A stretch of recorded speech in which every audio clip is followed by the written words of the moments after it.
I spotted my husband and his lover outside the hospital nursery at midnight, holding their baby girl. He smirked coldly and said, "You couldn't give me a family." Then I struck them both before everyone and revealed a secret that shattered them. How far would you go for the man you loved, only to discover his betrayal wasn't just a secret affair, but a calculated, decades-long scheme to bleed your family dry? The truth didn't just hurt. It was a chilling, insidious rut that went right to the bone. It was past midnight, and the sterile air of the maternity ward hummed with that familiar, urgent tension. My heart pounded a rhythm against my ribs as I raced toward the delivery room, a critical case demanding my immediate attention. But then, a figure materializing in the dim hallway stopped me cold. Standing there, etched in the shadows, was my husband, David Sterling. He was supposed to be halfway across the world, immersed in a 2-year academic program in Britain. When David saw me, his face froze, a mask of something I couldn't quite decipher. He looked as if he had 1,000 words clawing at his throat, but not a single one escaped. I didn't have time to process it, to ask the question that screamed in my mind. "What are you doing here?" A newborn was fighting for its life, a tiny soul born with a congenital brain tumor, and my duty as a doctor, as the lead oncologist, superseded everything else. The obstetrics team had called in specialists from every corner: neurology, oncology. The complexity was staggering, and I was named lead surgeon. As I prepped, the hushed whispers of my colleagues reached me. "She's only 22, someone murmured about the young mother. "Barely out of college." "Heard she had the baby before getting married." Another voice added, "The father's outside, looks a lot older, probably." They exchanged knowing glances, not daring to speak the full implication aloud, but the message was chillingly clear. I'd seen countless cases like this in my career, the messy human dramas played out in hospital halls. But I never, ever imagined I'd be the tragic figure at the center of such a melodrama. Looking back now, the signs had been there, subtle yet undeniable. A year ago, David had started showering endless praise on one of his students. Then, 6 months ago, came the sudden announcement, a prestigious opportunity for advanced studies in London. I, buried under the crushing demands of my work, hadn't questioned it. I'd just accepted it, supported him, as I always did. Now, as I scanned the file, a name jumped out. Tiffany. The young woman in labor, the mother of this critically ill child, was that student. It clicked into place with a sickening thud. They'd been involved since her graduation. And if it hadn't been for this desperate emergency, he might have kept his elaborate lie going forever. A tidal wave of emotion threatened to engulf me, but I shoved it down, hard. No matter who this child belonged to, my sole purpose was to preserve life. That was all that mattered. For the next 36 hours, I poured every ounce of my skill and will into those 4 operations. Twice, exhaustion nearly claimed me, my vision blurring at the edge of the surgical table. But in the end, we saved that child's life. Tragically, due to the tumor's size and the pressure it exerted on delicate nerves, little Leo would likely suffer from cerebral palsy. When I finally stepped out of the operating room, my body screaming in protest, I saw David in the hallway. One arm was draped protectively around Tiffany, his face etched with deep concern. "Emily," he asked, his voice strained, "how is the baby?" At that moment, something inside me went utterly cold. I hadn't slept in 2 days. My legs were trembling, my arms ached with a deep, bone-weary soreness. I had just wrestled with death itself on that table, for his child, a child born of his betrayal. And all David cared about was them. He hadn't said a word to me, not a question about my well-being, not an explanation, nothing. "The child is out of immediate danger," I answered flatly, the words tasting like ash in my mouth. "However, there may be long-term complications. You should prepare yourselves for the possibility of cerebral palsy." Suddenly, Tiffany screamed, her voice shrill with raw hysteria. "You evil woman! You have no medical ethics. You saw I had a child with David, so you used the surgery to hurt my baby." She lunged, fists raised. But David, ever the protector, grabbed her just in time. Then, David turned to me, his face twisted into something I barely recognized. Emily, I cannot believe you. I always thought you were principled and kind, but you brought your personal feelings into the operating room. If you have something against me, take it out on me. Not an innocent newborn. How could you do this? He held Tiffany tightly as she sobbed against his chest, looking at me with eyes full of sorrow, as though I were the villain in this twisted drama. The people around us were frozen, utterly shocked by the spectacle. Smack! I slapped David hard across the face. Before he could react, I grabbed Tiffany by her hair and struck her too. She tried to lunge again, but my colleagues, snapping out of their stupor, quickly stepped in to restrain her. You two have the nerve to call me unethical? I practically spat, pointing a trembling finger at David. I, Emily, give my all in every single surgery. I don't owe you anything. And you? I swung my finger to Tiffany. While I was saving lives, you were sneaking around with a student and even had a child with her. You told me you were in England, David. Was this your idea of professional development? David avoided my gaze, unable to meet my eyes.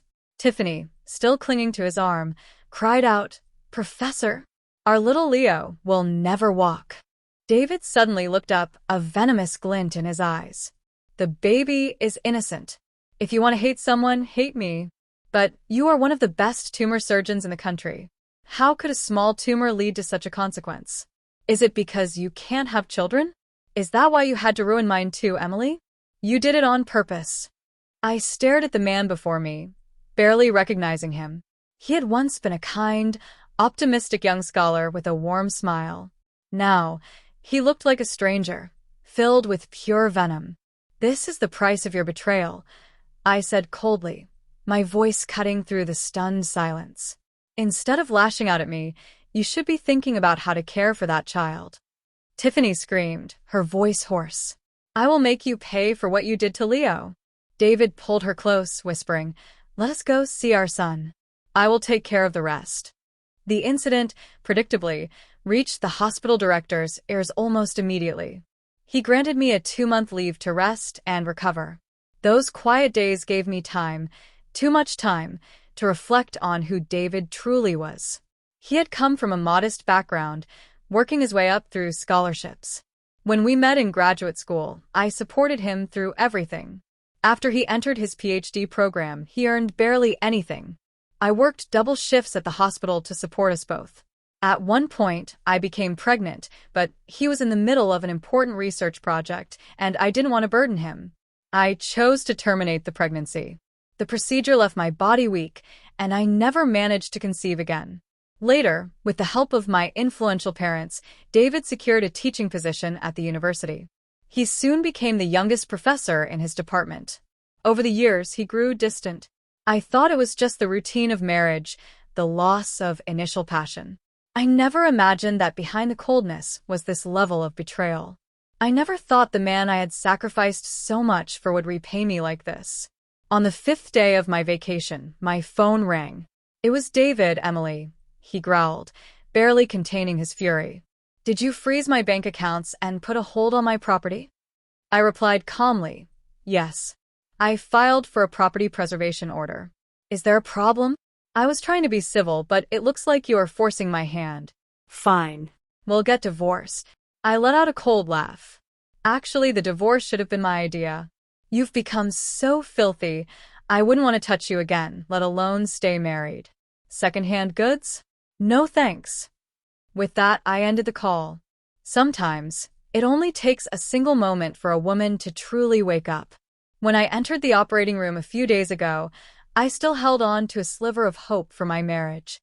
But what happened outside those doors shattered it completely. From that moment on, I was done. A woman who sees the truth becomes sharp and decisive. I hadn't wasted a single day during my break. I made a detailed inventory of all our shared property and filed for legal protection of those assets.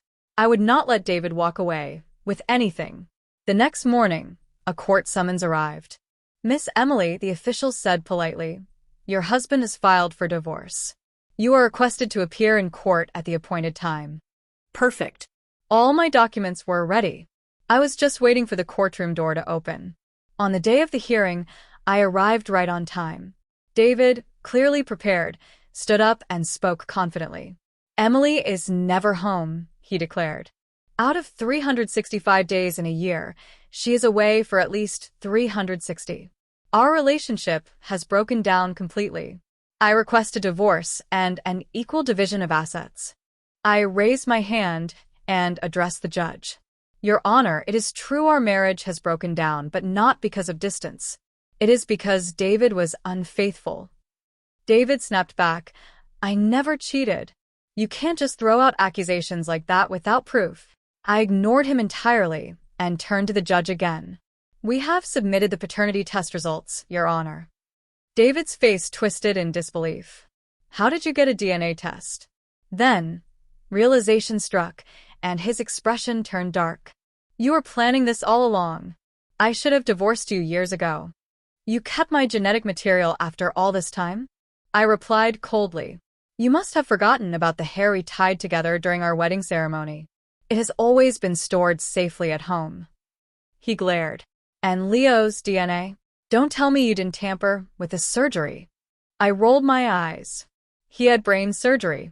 It requires head shaving. Naturally, hair was removed. "You planned everything, didn't you? You are heartless and cold as always." "Order," the judge interrupted, banging the gavel. The shouting had gone too far. I turned to the bench. "Your Honor, David has been living with another woman for 6 months. Their child was born just last week. During that time, he lied and told everyone he was abroad pursuing advanced studies. Recently, he also tried to move his assets, but thankfully I filed for property preservation in time. Given all of this, I request that David leave the marriage with nothing and that asset division be enforced immediately." The judge reviewed the evidence and gave a clear ruling.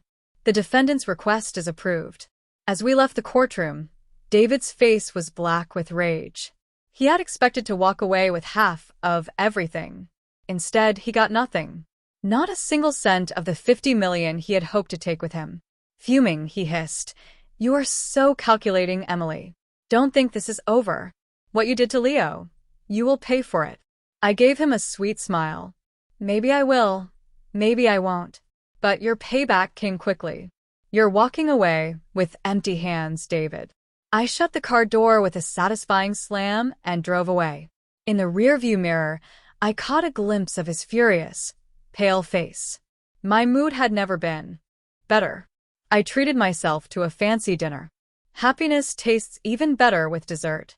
After all those years spent working nonstop, I finally had a proper vacation. I had just returned from a beach holiday when I received a call from the hospital director. "Emily, Tiffany has filed a lawsuit accusing you of medical misconduct. The hearing is tomorrow."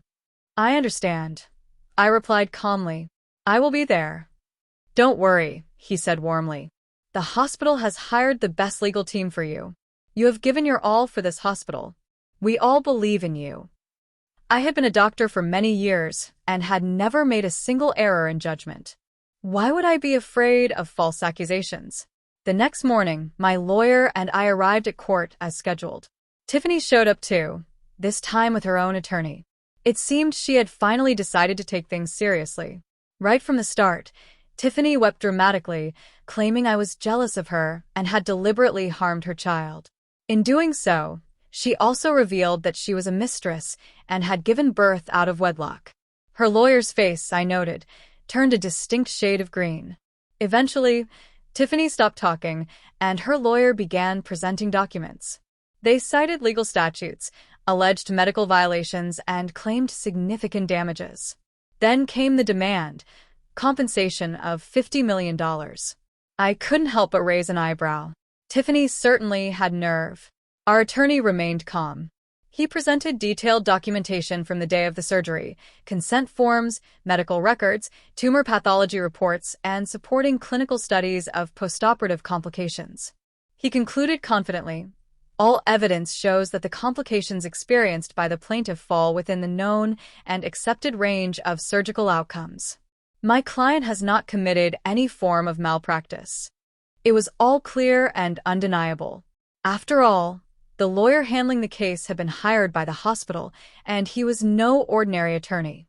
He used to be one of our surgeons, but after suffering through a malpractice suit years ago, he switched careers and became a lawyer.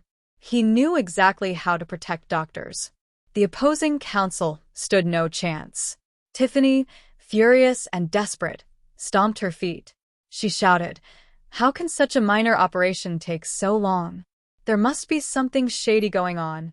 The hospital's lawyer calmly presented the documents. "Here is a detailed log of the surgery times and all the medical supplies used." Tiffany's voice cracked. She is supposed to be a leading expert in oncology. How could she leave behind permanent complications? The lawyer handed over another report. "This is a clinical study on brain tumor removal in infants. The risk of cerebral palsy following surgery on newborns is as high as 90%. The probability of complications is well documented." Tiffany's composure unraveled completely. No. "You are just jealous. Jealous that I am with David. Jealous that I was able to give him a son. Unlike you. You useless hen who cannot lay eggs." She was completely unhinged. With a scream, she pulled off her shoe and hurled it across the courtroom. Security immediately stepped in and restrained her. The court had no trouble reaching a verdict in my favor. Outside, David had come to collect Tiffany. She ran into his arms, sobbing uncontrollably. Through her tears, she yelled at me, "Emily, how did you become so heartless, so cold, so dismissive of human life? A person like you doesn't deserve to be a doctor." David stood stiffly beside her, lips pressed together, a deep frown etched into his face. Tiffany kept going. "You ruined the grandchild his mother waited so long for. She will never forgive you." So, David's mother, Barbara, had known about Tiffany all along, had even accepted the child. That settled it. There was no need for me to show any more mercy. Sure enough, just 2 days later, I received a call from David's mother. Her voice came through the phone, agitated and loud. "Emily, why can't I get into the neighborhood? The gate won't open." I peeled off my face mask slowly and replied, "Because David and I are divorced. The property is legally mine now." She screamed into the phone, "That is my son's house. You have no right to stay there. You too divorced, so the house belongs to him." I hung up. With security guarding the entrance, I knew she couldn't get in. But not long after, there was a knock at my door. I opened it to find 2 uniformed officers standing outside. David's mother, Barbara, stood to the side, grinning smugly. "You wouldn't open the door for me. Let us see if you can refuse the police." The officer closest to me spoke politely. "We received a report that you are occupying a property unlawfully. We would like to ask you a few questions." I nodded calmly. "Of course, officers. I am happy to cooperate." The second officer said, "This lady claims you are living in her son's house. May we see any documents proving your legal rights to the property?" I handed everything over. The property deed, the divorce certificate, the court ruling, the official ownership transfer, all of it. "I am no longer married to her son," I explained, gesturing towards David's mother. "He left with nothing because of his infidelity and the child born from it. All the documents are here. Please take your time reviewing them." David's mother shouted, "She is lying. My son did not cheat. She was the one never home, always off doing God knows what. She must have had a lover." She lunged forward, trying to snatch the papers. The officer stepped between us, frowning. "Do not interfere with our investigation. If you continue, we will consider this obstruction of justice." That shut her up, at least for a moment. The officers reviewed the documents carefully, then nodded. "Everything appears to be in order." Barbara started up again, her voice shrill. "She is a terrible woman. She even harmed my grandson. She tampered with the surgery, and now the poor child has cerebral palsy." I nearly laughed aloud. Clearly, David had not told her a single truth. Without a word, I handed over the court's ruling from the medical dispute. The case was settled just 2 days ago. The officers read it, their expressions stiff and uncomfortable. "There are no issues with the paperwork," one said finally. Barbara, furious, raised her voice again. You police are letting this wicked woman live in my son's house after everything she has done. After she ruined my grandson's life. She reached forward, clearly intending to lash out. The officers immediately stepped in. You filed a false report and now you are attempting to assault officers. This is your final warning. One more move like that, and we will take you into custody. My son is a professor at a university, she screamed. You cannot touch me. But the officers did not flinch. They restrained her, calm and professional. Still, she raged. I see it now. You are all working together. Emily, you vile snake. You tricked my son out of his money. You ruined my grandson. You can't have children of your own. And now you won't let my son have a child with someone else. I looked her straight in the eye and said coldly, Do you really not know why I cannot have children? Her face drained of color. She stood frozen, speechless. After my miscarriage, I had been resting at home. David's mother came to visit, bringing an old village remedy she insisted I drink. I drank it for 3 days. On the 3rd day, I collapsed in a pool of blood and was rushed to the hospital. I never conceived again. I stepped closer and added calmly, And one more thing. Your current residence, it is under my name. I am giving you 3 days to move out. If you are still there after that, I will hire movers and have everything you own thrown into the street. You are lying through your teeth. That apartment was bought by my son as a retirement gift for me. Barbara screamed, her voice sharp with rage. You ruined my grandson, and now you want to come after me. Let me tell you, my son is rich. You will regret this. Just you wait. The officer had no patience for her tantrum. Without another word, he took her by the arm and led her out. 3 days later, I returned to the apartment David had let his mother live in. I brought a locksmith and a moving crew. Without hesitation, I gave the order, and the locksmith got to work. The lock was popped open in seconds, and the movers started hauling things out, piece by piece. There were a lot of items. Barbara had clearly made herself comfortable. I sat nearby, watching quietly as the movers carried her belongings out for nearly 2 hours. Then I heard her voice coming from the stairwell, echoing angrily as she spoke on the phone. It's already over. He divorced her. My son never really liked her anyway. She's just some pathetic doctor, and a barren one at that. The movers exchanged glances, uncomfortable with what they had just heard. Keep going, I said calmly. Triple pay. The crew's pace picked up instantly. Moments later, Barbara arrived at the door, still on the phone. When she saw her front door wide open and people inside moving her furniture, she let out a piercing shriek. Who are you people? How dare you break into my home in broad daylight? Thieves. Thieves, she shouted, grabbing one of the workers by the shirt. I'm calling the police. You're coming with me. That was when she noticed me sitting quietly in the living room. So, it's you, she screamed, her eyes widening in fury. I was going to come settle scores with you, but here you are showing up on your own. Still holding the phone, she yelled into it. Second sister, there's a thief in my house. David's ex-wife is trying to steal my things and throw me out onto the street. Come quick. A chorus of voices responded on the other end. Hang in there. We're on our way. Meanwhile, the movers kept working, carrying boxes and furniture out the door. Barbara tried to stop them, but it was like trying to hold back a flood. She turned to me and shouted, Just wait until my son gets here. He will make you pay for this. Then she cried into her phone again. David, hurry. Emily is trying to take your mother's home. She's throwing me out. You must help me. I ignored her completely, continuing to play a matching puzzle game on my phone as if she weren't even there. David arrived quickly. The moment he walked in, his mother rushed to him, sobbing and wailing. The apartment was a mess. Boxes everywhere, furniture halfway out the door. David raised his voice. Stop. Everyone stopped, but no one listened. The workers were more interested in finishing quickly and earning their triple pay. Frustrated, David stormed up to me and knocked the phone out of my hand. Have you had enough? He barked. I stood up calmly and said, That is my question to you. Have you had enough, David? His mother screamed.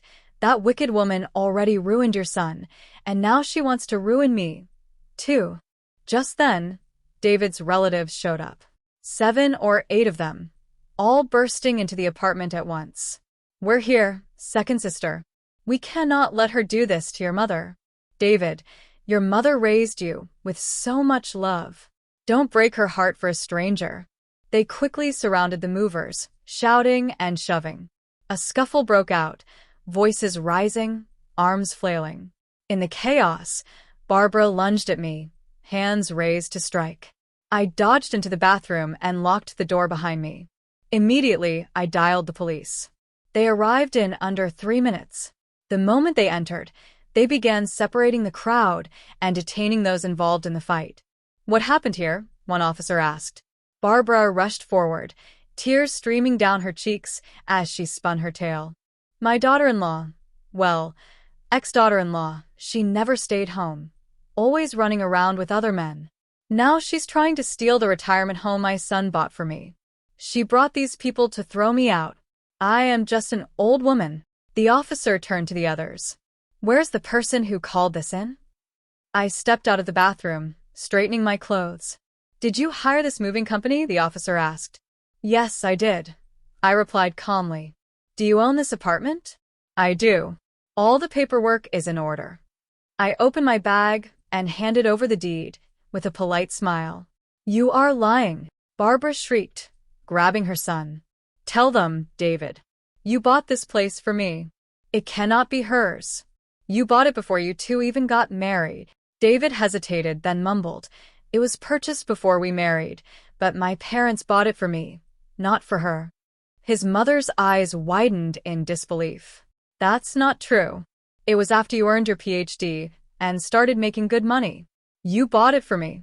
I scoffed. Really? And where do you think the money for that PhD came from? The tuition, his living expenses. All of it came from me. Tell them, David. Can you deny it? David's face flushed crimson. He looked down, unable to respond. I smiled faintly. Out of respect for your so-called filial piety, I let your mother live in my property. And now I see you were spinning fairy tales behind my back, pretending it was all yours. David's relatives, who had once looked so proud, now began whispering among themselves. So, he didn't buy it himself? All this time, we thought David had made something of himself. Turns out he's just living off her. Their words buzzed in the room like gnats, impossible to ignore. It's probably the woman who wanted the divorce. Maybe David, well, you know.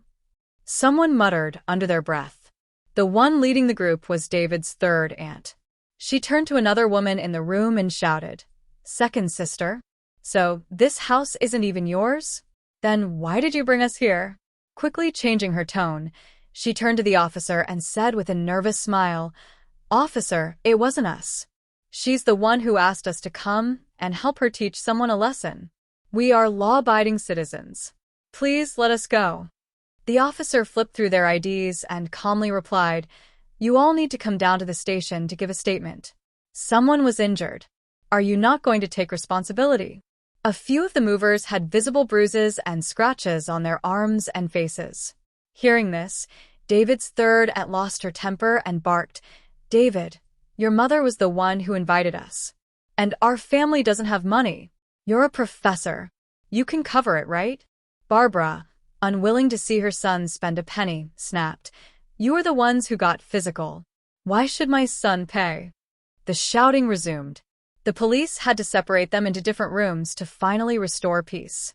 David, unwilling to lose face in front of his relatives, ended up paying all the compensation. I gave the movers a meaningful glance, signaling them to push for more, and they did.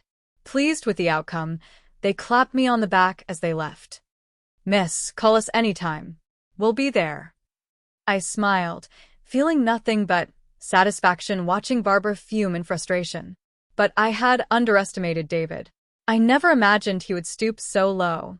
A video was posted online of me outside the operating room, raising my hand against David and Tiffany. The footage had no sound, only the image of me striking them. And just like that, the firestorm began. When I opened my social media that morning, I was overwhelmed by an avalanche of public outrage. Doctors these days think they can get away with assaulting patients. She just gave birth, was so weak. How could a doctor hit her? Someone this heartless should never be allowed to practice medicine. Revoke her license. Fire Emily from City A General Hospital. Fire Emily immediately. The comment threads were endless, vicious, and loud. It was clear that David had manipulated public opinion to pressure the hospital into firing me. His plan was to ruin me completely. The hospital director called me soon after. His voice was calm but firm. Emily, for now, stay home and rest. Do not come near the hospital. You know how tense doctor-patient relations already are. It will not take much for people to act irrationally under media influence. Even the head of property security at my apartment building phoned. We have a crowd gathering outside the gates. I suggest you do not go out today. That was when I realized David had gone even further. He had leaked my personal address online. He really did want something to happen to me. After all, when a mob gets going, no one person can be held accountable. Just then, my parents called. My father's voice came through first. Emily, what is going on in that video? Did David really do something so disgraceful? They had always been my solid foundation, my quiet strength, but they were older now, and I did not want to worry them. Dad, Mom, David and I are divorced. He did betray me, but I am handling it.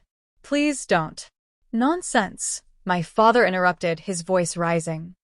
How could you not tell us when something like this happens? Do you think we Spencers are the kind of people who just stand by and get bullied? I'm not really bullied, I said softly, fighting back the tears. I made sure David left with nothing. This mess online is just a small trick he's playing. I will clean it up soon. I hadn't cried through any of this, not through the divorce, the betrayal, the chaos, but hearing my father's voice filled with righteous fury and care made my heart ache. Emily, he said firmly, do not worry. Your father will make sure justice is done. Dad, please don't get too angry. Watch your health. People like David are not worth my anger, he replied with a scoff. Now that my parents were involved, I knew I had to end this fast. I couldn't let them worry longer than they already had. And then, finally, things began to change. A new video surfaced online, this time with audio. My voice rang out clearly. You two are shameless. How dare you blame me?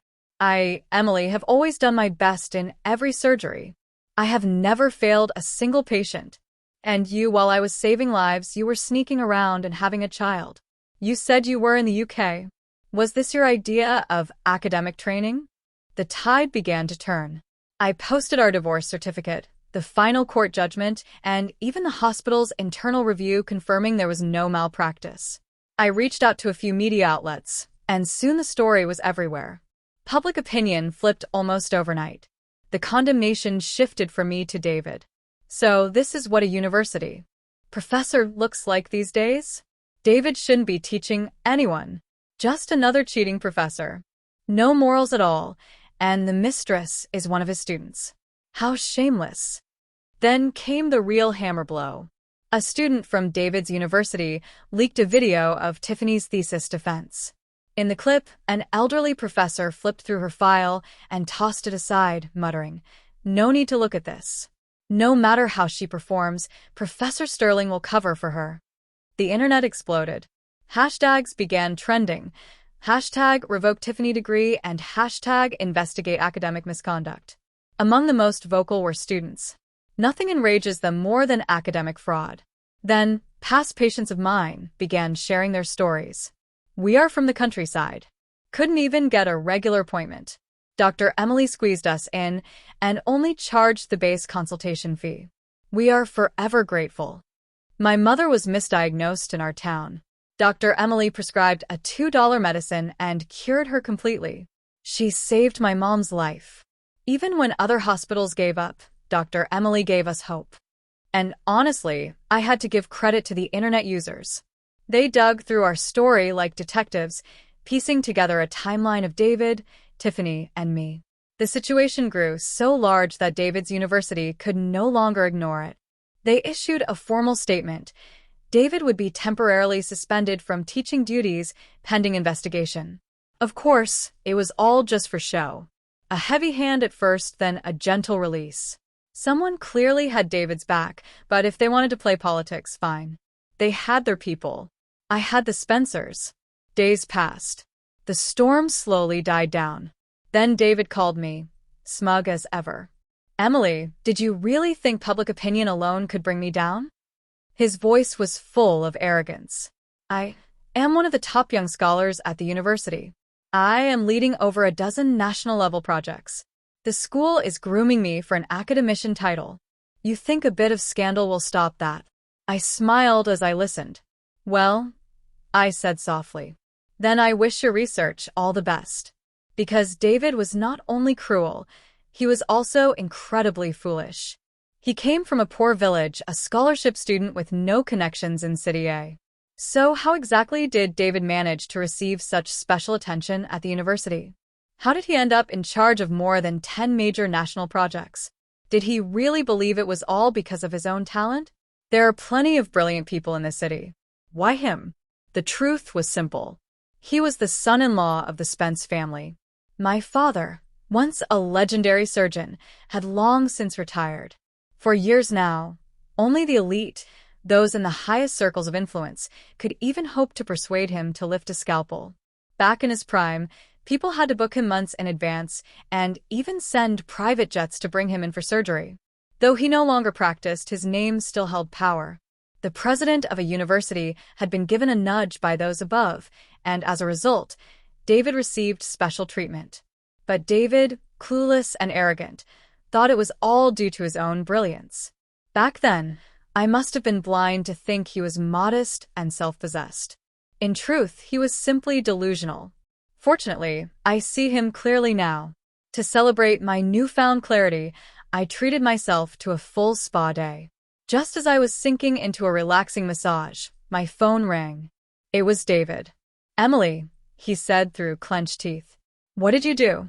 "All my projects have been suspended and my position was demoted to lab technician." I replied coolly.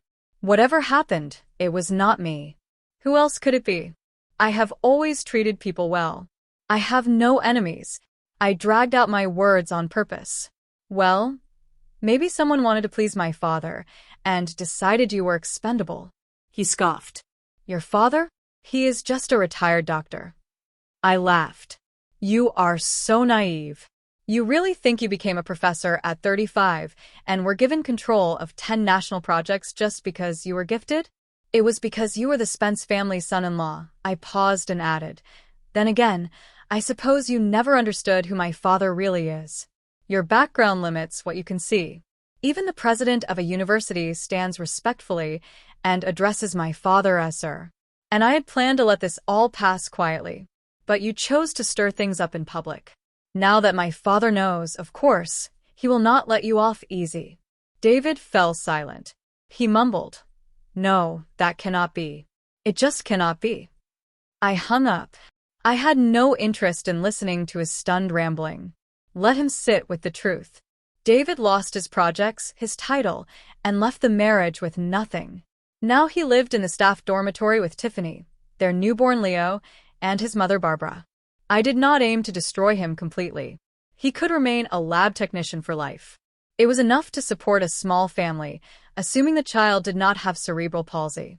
But cerebral palsy required immense time, effort, and money. There was another storm waiting to arrive. 2 months later, as I walked through the hospital's underground parking lot after work, I found David waiting near my car. His face was sunken and pale, his eyes tired. "Emily," he said, his voice hoarse. "Can we talk?" I was wrong. Truly. I opened the door, ready to drive away. But before I could step in, David rushed forward and grabbed me. Without hesitation, I turned and slapped him hard, then kicked him in the stomach, sending him to the ground. He scrambled up and dropped to his knees. "Please," he begged, slapping his own face repeatedly. "I will stay right here on my knees if I have to." I was too embarrassed to let the scene continue in public, so I agreed to speak with him at a nearby tea house. Sitting across from me, David looked pathetic and desperate. "Emily," he said softly, I see things clearly now. I was wrong. I have always loved you. Truly. I only liked Tiffany because she reminded me of you when you were younger. She was just your shadow. In my heart, there has only ever been you. I sent her away. Please, let us get back together. I do not care that you cannot have children. We have Leo now. He is your child, too. He paused, then added something that nearly made me laugh out loud. Emily, most of the men around me go out regularly with prostitutes. Some have affairs with their own students. When one leaves, they find another. Compared to them, I have always been faithful. That piqued my curiosity. I leaned in slightly, playing along. Oh, I asked, feigning surprise. But I thought the faculty at a university were all honorable and decent. You shouldn't make baseless claims like that. David grew animated. No, I am serious. That is how men are. The dean of college C regularly visits upscale clubs. The party secretary of college W, he has 3 students kept as mistresses. And Professor Lee of college Q, when he negotiates with companies, he brings students to drink with the clients. I listened, expression calm, but inside I was taking mental notes. Every word, every name. Let him keep digging his own grave. Emily, I only made the kind of mistake all men make, David said, his voice soft and pleading. Please forgive me. Let us get back together. I promise I will treat you well. I had finally heard the words I had been waiting for, but not for reconciliation. I picked up my bag, ready to leave. I turned to him and said coldly, David, there is no future for us. I feel sick just looking at you. Try this again, and I will call the police. David stepped closer, frustration seeping into his tone. Emily, I am begging you here. What more do you want from me? There it was. He couldn't even pretend to be humble for more than 10 minutes. I walked past him without another word, heading for the parking garage, ready to drive home. But when I reached my car, I spotted his phone lying on the ground. He must have dropped it during the scuffle earlier when I had kicked him, out of instinct. I picked it up. The screen was still active. I entered his passcode and began to scroll through his messages. At first, I saw that he had joined a research discussion group, but when I opened the chat, it was full of explicit conversations and illicit services being arranged. When a man says that everyone around him is doing something shameful, what he really means is that he has done it too, probably more than once. Then I came across David's private chat with his mother. Son, she wrote, that little Tiffany ran off on her own. At least we didn't have to kick her out ourselves. Be patient, she continued. Once you get Emily under control, we will have everything. She is an only child. Once her parents are gone, it will all be yours. They're getting old. Just a couple more years. You can manage that. A woman always needs a man. What happened with Tiffany is not a big deal. Just sweet-talk her a little. My hands trembled with rage. It was bad enough they had plotted against me, but to drag my aging parents into their scheme? That was beyond forgiveness. I had tried to show mercy, to leave things with some dignity. But once David targeted my family, he left me no choice but to respond with the full force of my anger. Ever since the video of me slapping Tiffany outside the operating room had gone public, I had started carrying a hidden camera button, just in case. It was meant for my protection. I never expected it would capture David incriminating himself as well. That night, I sat at my desk and carefully organized everything I had found. David's vile messages, his mother's schemes, and the full recording from a hidden camera, including David's list of corrupt professors. I packaged the files and sent them directly to the Ministry of Education and the National Supervisory Commission. It was time to clean house in the academic world. To avoid any further contact with David, I submitted a formal request to the hospital, asking to be transferred for medical aid work in a remote region. Out there, under the vast and open skies, I found my heart slowly settling again. In the second month of my stay, I came across news of disciplinary action taken against professors at David's university. It wasn't just a matter of personal misconduct. My evidence had uncovered a wide network of academic corruption. David had been just one thread in the web, but pulling on it had unraveled a tangled mess of dishonesty and deceit.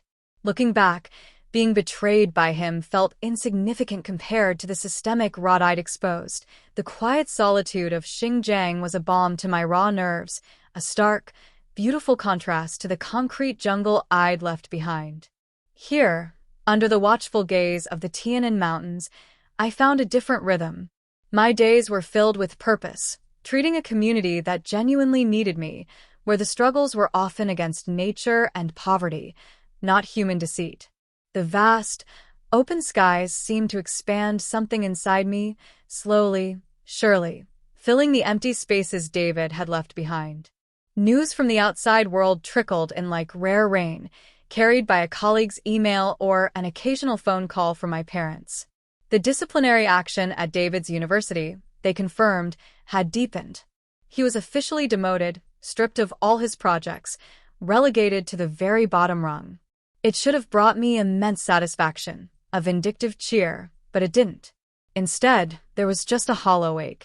It felt like merely trimming a poisoned branch when I knew, deep down, the entire tree was infected. My initial sense of peace, hard-won as it was, began to feel fragile. The reports from the university were sterile, formal, detailing bureaucratic processes. They spoke of academic misconduct and ethical breaches. But they didn't speak of the callous disregard for human life, the manipulation, the sheer audacity of David and his mother's schemes. It was a partial victory, a surface-level cleansing, but the rot I'd glimpsed beneath the surface was far more pervasive. One evening, as I walked back to my modest living quarters, the chilling mountain wind whispering around me, I received an encrypted message. It was from a new, anonymous source, someone who simply identified themselves as concerned faculty. The message contained a link to a private forum, buzzing with hushed, fearful conversations about a far wider network of corruption within David's university, stretching beyond just academic fraud. It spoke of financial kickbacks, rigged research contracts, and systemic abuse of power, all shielded by a select group of powerful individuals. David, it seemed, was indeed just a small, disposable cog in a much larger, darker machine. This wasn't merely about personal revenge anymore. It was about tearing down a corrupt system that preyed on young minds and honest work. The thought of fighting another battle, especially one so much larger than my personal vendetta, was exhausting. I was tired. My spirit, though mending, still bore scars. But then I remembered my father's words. Do you think we Spencers are the kind of people who just stand by and get bullied? He had been right. It wasn't just about me. It was about justice, about the students whose careers were ruined, the honest academics pushed aside, and the institution itself, meant to uphold integrity, slowly decaying from within. My phone rang. It was my mother. "Emily," she started, her voice laced with concern. "Your father, he's been quite agitated since we heard more about David's situation. He feels it's been handled with kid gloves." "Mom, I'm fine." I tried to reassure her, though my voice cracked slightly.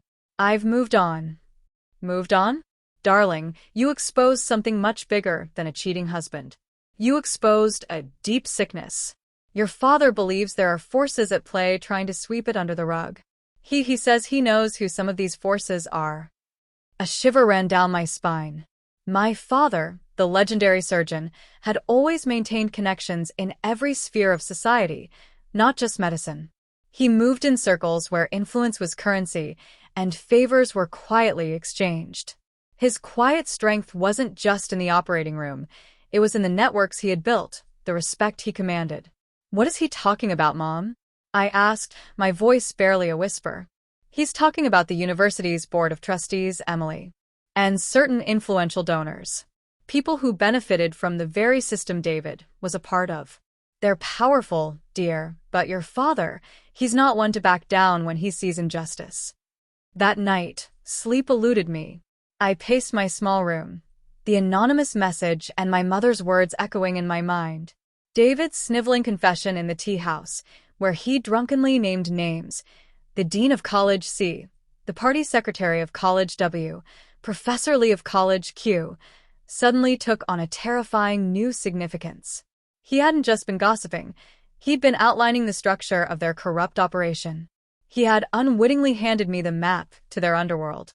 I contacted my father. His voice, usually calm and measured, held a steely edge. "Emily," he began, "I admire your resilience. But this isn't over. They tried to make David a scapegoat to contain the damage. But you hit a nerve. And now, they're trying to silence the truth." "They?" I asked. "The ones who truly pull the strings," he clarified. "The ones who protect their own, regardless of the cost. David was just a pawn. But he was our pawn, Emily. And they hurt you." He didn't need to say more. My father's protective instincts were legendary. He wouldn't just defend, he would dismantle. Over the next few weeks, my remote posting became a hub of discreet activity. I would spend hours on encrypted calls, relaying information to my father's team. They were meticulous, patient. Every name David had uttered, every illicit service he had hinted at, was investigated, cross-referenced, and corroborated. It was like peeling back layers of an onion, each layer revealing more stench, more corruption. We uncovered a web of bribery, falsified research, ghost students, and even darker accusations involving student exploitation and blackmail. The academic program in London wasn't just David's cover. It was a pipeline for a vast, illegal scheme involving student visas and illicit funds. The university, desperate to control the narrative, initially tried to dismiss the growing rumors as disgruntled employee grievances and unsubstantiated claims. But my father's influence wasn't just about calling a few people. It was about carefully, methodically leaking evidence to investigative journalists known for their integrity, to government oversight bodies, and, crucially, to internal watchdogs within the Ministry of Education who had long suspected something was amiss. The pressure mounted. I started receiving veiled threats, anonymous emails suggesting I mind my own business or risk unforeseen consequences. My living quarters in Xinjiang, once a sanctuary, now felt like a temporary outpost in a silent war. I learned to be vigilant, to trust my instincts, to recognize shadows that lingered too long. My hospital director, a kind man who had genuinely supported me, called with a strained voice. "Emily, there are questions being asked about your transfer. They're trying to imply your leave wasn't for recovery, but for personal reasons that are affecting your professional conduct. They're trying to discredit me." I stated, not a question. "Yes." "Be careful, Emily. These people, they play rough." I was already careful. I Had learned from David that to win, you had to be 3 steps ahead. The turning point came with the publication of a bombshell investigative report in a national newspaper co-written by a journalist my father had personally vetted. It meticulously detailed David's role, not just in his personal betrayals, but as a minor facilitator in the university's larger illicit network. The report didn't stop at David. It followed the threads he had given us, naming deans, party secretaries, and even members of the university's governing board, exposing their involvement in financial misconduct, academic fraud, and the exploitation of vulnerable students. It was an explosive expose, sending shockwaves through the academic world and into the halls of government. The internet, once my tormentor, now became an ally. The public outrage, which had initially been directed at me, shifted with ferocity to the university's administration and the implicated individuals. Hashtags like #academic-corruption and #clean-up-our-universities trended relentlessly. Students, emboldened by the truth, organized protests and sit-ins. Alumni demanded answers. Donors threatened to withdraw funding. The university, once so arrogant in its power, was in chaos. The National Supervisory Commission, which I had discreetly sent the full dossier to, launched a full-scale investigation. This wasn't just an internal university review, it was a government-led probe with the power to arrest and prosecute. The individuals David had named, the ones he'd thought were his untouchable protectors, were now being questioned, their assets frozen, their reputations in tatters. David, of course, was one of the first to fall. His demotion to lab technician was a temporary measure. With the weight of new evidence, including his own unwitting confessions and the detailed messages I'd found on his phone, he was arrested. The charges were comprehensive: financial fraud, conspiracy to commit academic fraud, and a litany of other offenses related to the wider scheme. He was no longer just a cheating husband. He was a criminal. The news reached me in Xinjiang. I remember standing by the window, watching the sun set behind the snow-capped peaks, painting the sky in fiery hues. It wasn't a triumphant feeling, not really. It was more a quiet sense of closure, a deep exhale after holding my breath for too long.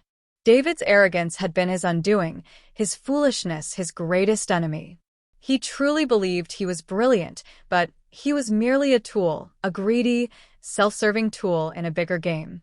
And Tiffany and Barbara? Their fates were intertwined with David's downfall. Tiffany, already struggling with Leo's cerebral palsy and David's reduced income, found herself truly abandoned. David's arrest meant no more income, no more support. The second sister and other relatives who had swarmed my apartment during the eviction had long since vanished. They weren't interested in supporting a disgraced ex-professor and his illegitimate child. I learned through the grapevine that Tiffany had returned to her family, a young mother with a severely disabled child and no means of support. She tried once more to sue the hospital and me for malpractice, but the previous court ruling, combined with the academic scandal and David's criminal proceedings, made her case laughably weak. Her new lawyer, wisely, advised her to drop it. She was a victim of David's deceit, just as I had been, albeit in a different, more tragic way. I felt no pity, but also no desire for further retribution. Her life was already irrevocably altered by David's choices and her own complicity. Barbara, David's mother, faced a far harsher reality. With David in jail and all his assets frozen or seized, she was truly destitute. The apartment I had evicted her from was hers no longer, but now David had nothing to offer her anyway. Her son's riches had evaporated. She was forced to rely on distant, reluctant relatives, her once proud demeanor replaced by bitterness and isolation. The officers, I heard, had also investigated her for obstruction of justice and making false reports, but ultimately decided against pressing charges given her son's more severe situation. It was enough. They had lost everything they valued: money, status, their carefully constructed illusion of success. With the legal and academic battles behind me, a profound shift occurred within me. The coldness, the anger, the sharp edge of survival began to recede, replaced by a deep sense of calm. I had not only reclaimed my life and reputation, but had played a pivotal role in exposing a system that needed to be purged. My father, in his quiet way, was immensely proud.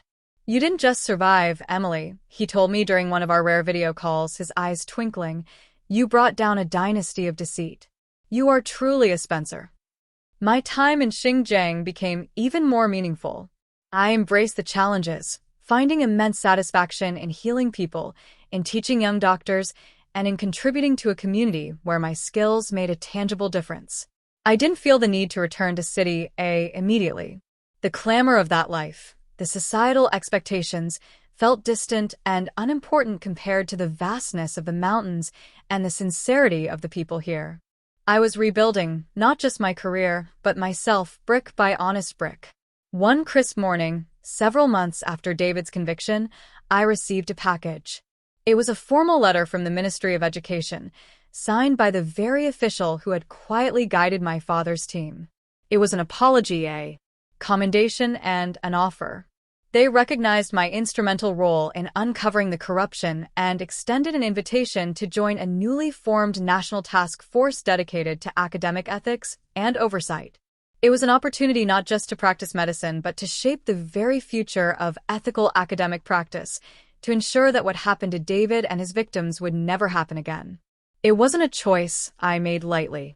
It would mean leaving the peace of Xinjiang, re-entering a world of bureaucracy and political maneuvering, but it also offered a chance to make a lasting, systemic change. It was a chance to use my experiences, my pain, for a greater good. My purpose, I realized, extended beyond the operating room. It extended to prevention, to protection, to ensuring the integrity of the institutions I once revered. My life, indeed, was only just beginning. It wasn't the life I had planned, Not the quiet married life I had once envisioned, but it was a life forged in fire, tempered by betrayal and purified by a fierce commitment to truth. I had lost a husband, a marriage, and a part of my innocence, but I had gained clarity, strength, and a profound sense of purpose. The mountains had taught me resilience, the patience had reminded me of compassion, and the betrayal had shown me the enduring power of justice. The journey ahead would be challenging, but I was no longer afraid. I was Emily Spencer, a surgeon, a survivor, and now a guardian of truth. And I was ready. This entire ordeal, from the quiet hum of betrayal to the thunderous crash of justice, has redefined everything for me. It forced me to look inwards, to find strength I didn't know I had, and to understand that sometimes standing up for yourself can ignite a fire that purifies far more than you ever imagined. What about you? Have you ever had to choose between your personal peace and a larger fight for justice? How did you find your strength when everything seemed stacked against you? Share your stories in the comments below. I'm truly curious to hear how others navigate such complex crossroads in life.